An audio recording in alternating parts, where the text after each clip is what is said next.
"This wedding was never meant for you." That's what my sister said, into a microphone, at my wedding reception, in front of 142 guests.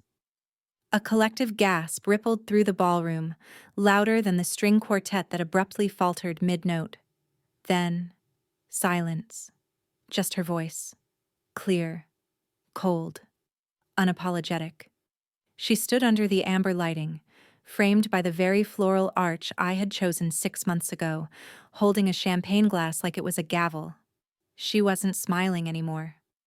"I just can't keep your secret anymore," she said. To Daniel.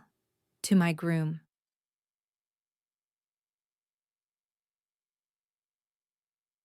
"My name is Emma Keller, and 2 hours ago, I was a bride. But now I wonder if I had just been a seat filler for a role someone else had written." Let me take you back. Because every explosion leaves shrapnel. And every wedding disaster has a fuse. Mine had been smoldering quietly for years. Lydia was always the brighter flame. Not taller, just more. More voice, more hair, more certainty, more presence. She was the girl who laughed too loudly and got away with it. The one who made teachers bend rules and made rooms fall silent when she entered. But not out of fear. Out of awe. Me? I was the girl next to her. The lowercase version. Growing up, Lydia got the spotlight. I got the glow. It never felt cruel. Just built in. When Daniel proposed, Lydia screamed. She squealed so loudly on FaceTime I had to hold the phone away from my ear. "You're going to be the most stunning bride," she said, flipping open her planner. "I'm going to help with everything." And she did. She helped. She led. She took over. At first I welcomed it. Lydia knew style. She knew venues. She knew vendors by name. And Daniel? Daniel was calm. Steady. He was the calm eye in my lifelong family storm. Where my father was absent and my mother struggled, Daniel felt like solid ground. Consistent. Predictable. Present. Or so I believed. He never raised his voice. He never forgot flowers on a birthday. He held my hand under tables when my mother made passive comments about my dress size. He made the chaos stop. And for someone raised inside a home where the loudest one always won, Daniel felt like still water.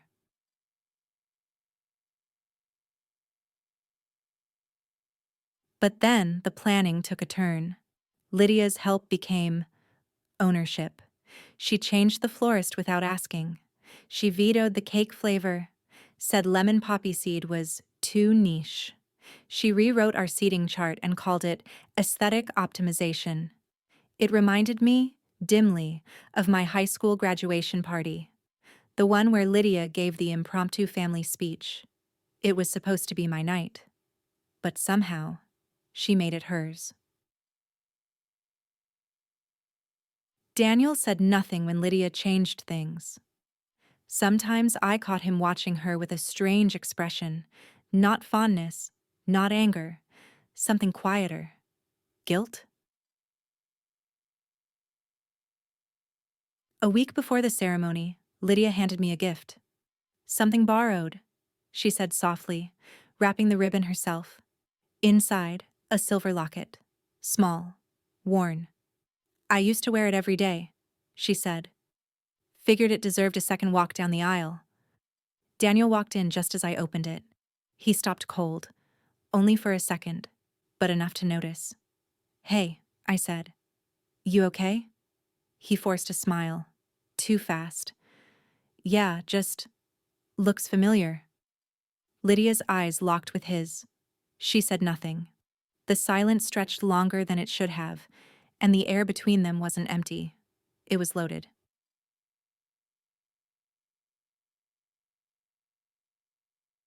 That night, I couldn't sleep. I opened the locket. Inside, folded so tightly it had creased the metal, was a tiny photo. Lydia, barefoot, standing at a dock. Wind in her hair. laughing at the camera. And she was wearing something I instantly recognized. The exact same ivory silk sheath I had just confirmed with the boutique last week for my rehearsal dinner tomorrow night. This wedding was never meant for you. Those were her words, but I didn't hear them until later. Not with my ears, with my bones. The rehearsal dinner passed in candlelight and curated silence. Lydia stole the mic. Again. She toasted to my grace, my stability, my once-in-a-lifetime sweetness. But she kept looking at Daniel. And Daniel, God help me, looked back. Not with love, with guilt. The kind you bury so long, it starts to look like grief. Back in my suite that night, I couldn't sleep. The locket lay on the table, catching moonlight like it wanted to be seen. I opened it again.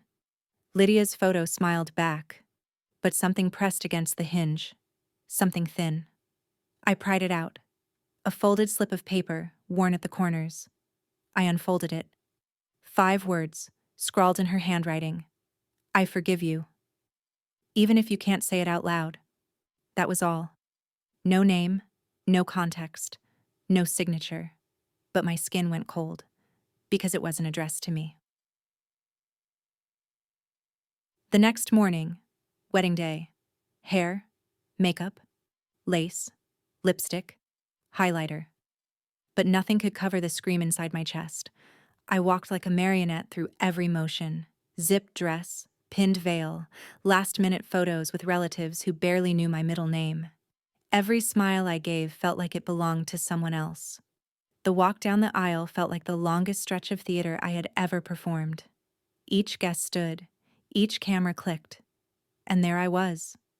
Emma Keller, the beautiful bride, a woman with a secret note tucked into her bouquet and a locket over her heart that wasn't hers.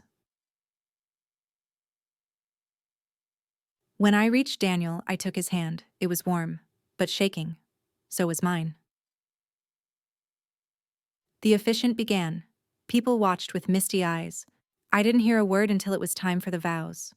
Do you, Emma Keller, take Daniel Marks? I didn't answer. Not right away. Instead, I looked at Daniel. Right into him, and I said softly, before I say anything, I need to ask you something. There was a rustle among the crowd.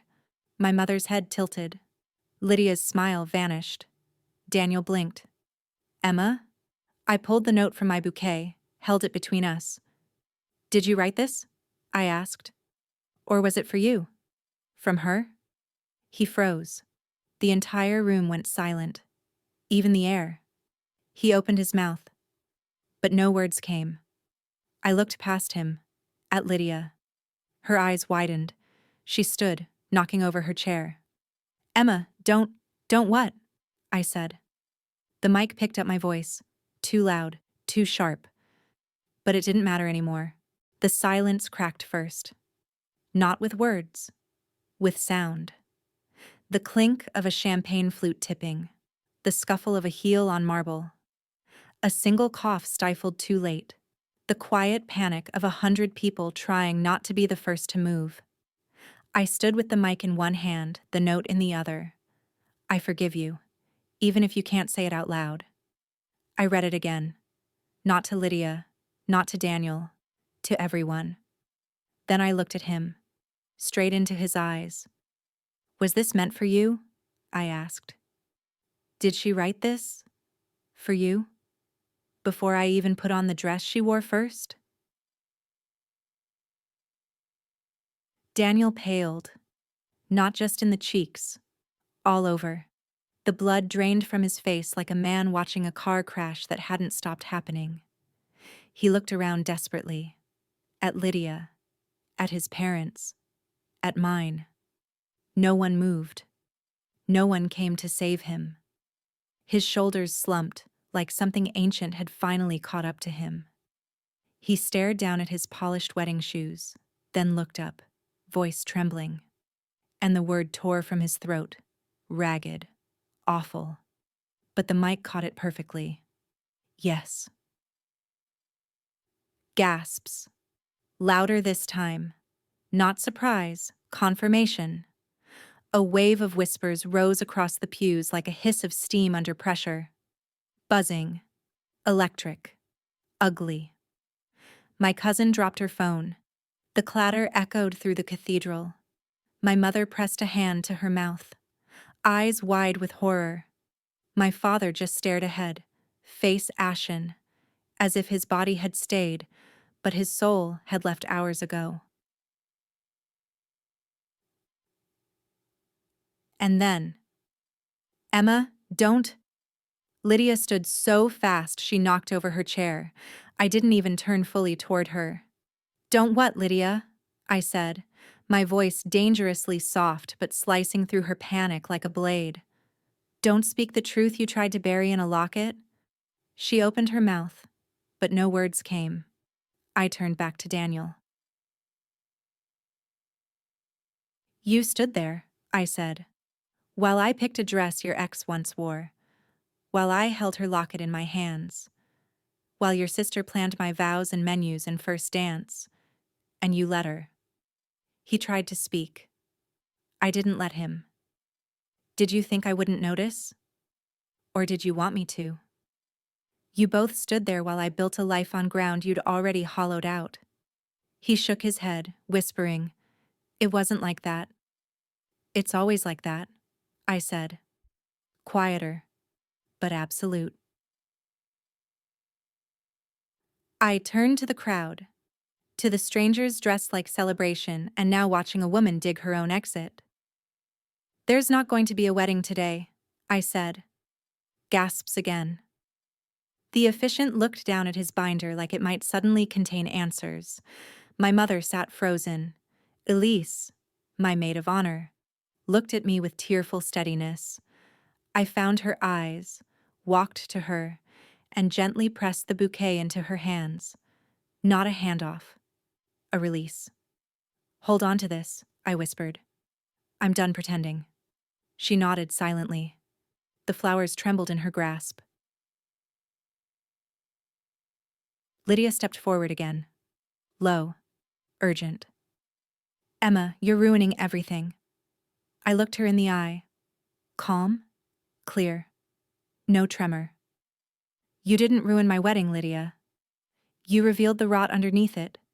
And you underestimated the one thing I've learned to do better than either of you." A pause. Choose myself.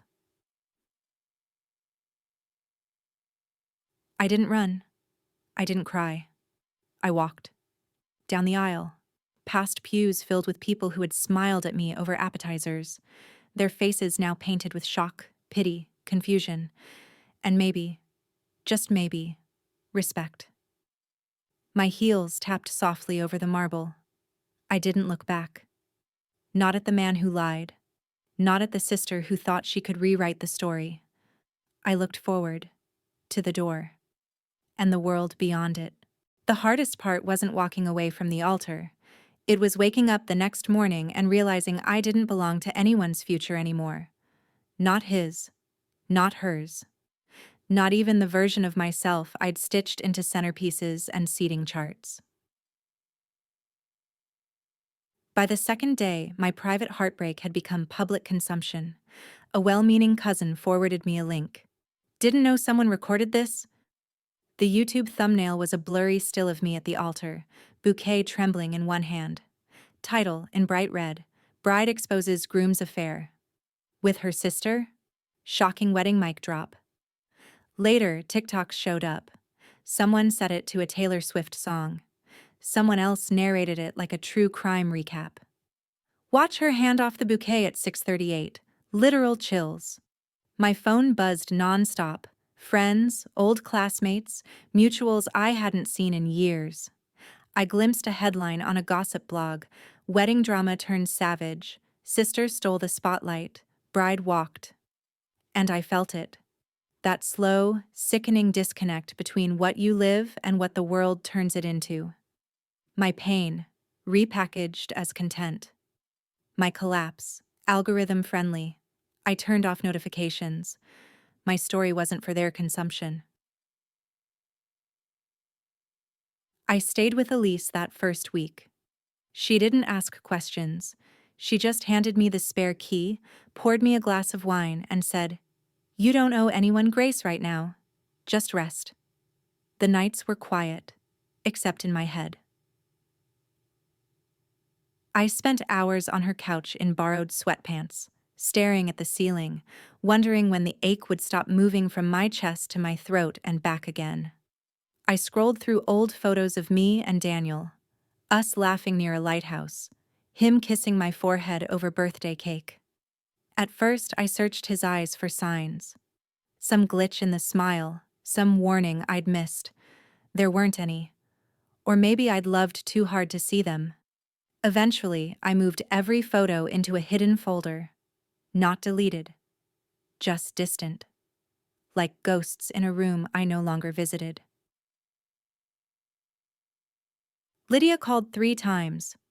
I let it ring, then blocked her. Not out of revenge, out of mercy.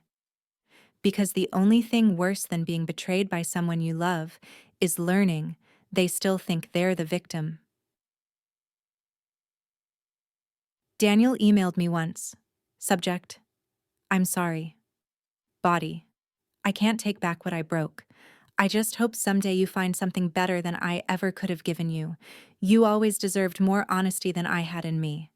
Reading those words, I felt a strange pang. Not for him. For the man I thought he was. The soft, steady presence I once believed in. The future I imagined with him. A ghost of what might have been.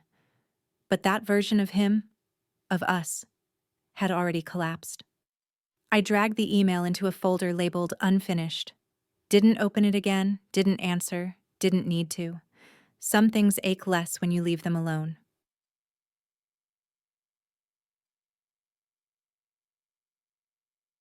I moved a month later, a small city where no one knew my name. No press, no pity. Just a third-floor walk-up above a bookstore and a coffee shop that roasted their own beans.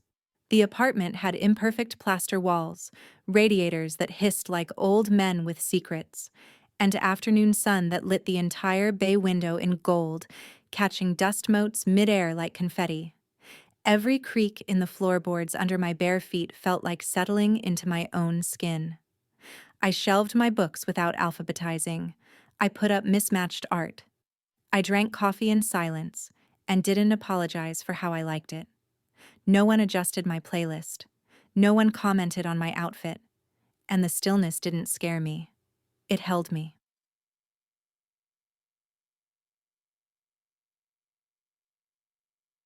One afternoon, I passed a boutique stationery shop with a sign in the window. Write the ending you deserve. I walked in, bought a soft gray linen journal with no title on the cover. No initials, no monogram. Just a blank book with enough weight to feel real in my hands. I carried it home, sat by the window with a blanket across my knees, looked out at the unfamiliar rooftops and thought, quiet daughter, understanding fiancé.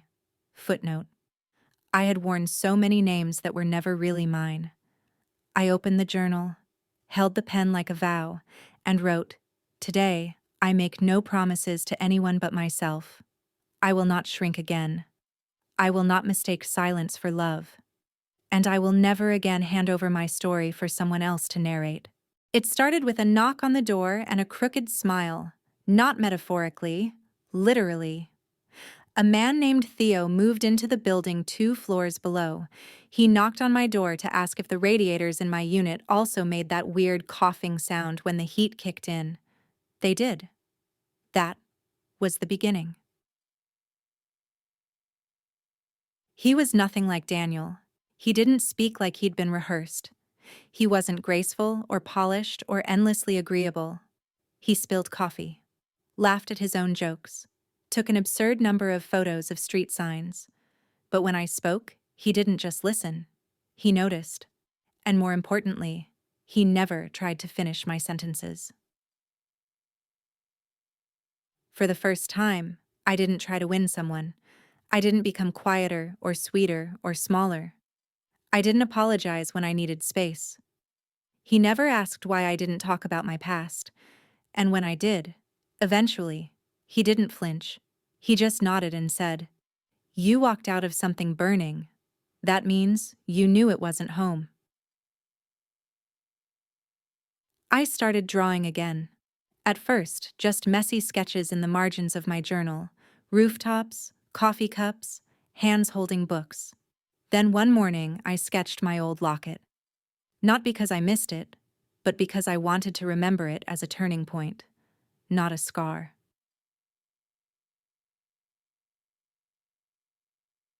My apartment became a sanctuary. There were Friday nights with wine and mismatched socks, Sunday mornings with jazz and banana pancakes, late afternoons where the scent of roasted coffee and old books drifted up from the shop below, wrapping around me like a memory that belonged only to me. The radiators still hissed like stubborn elders. The light slanted across the floor just right. And the floorboards, God, the creaky floorboards, sang every time I walked barefoot, like a home humming back at me. And one day, without ceremony, I found myself standing in front of the mirror in a soft linen dress, brushing my hair, humming.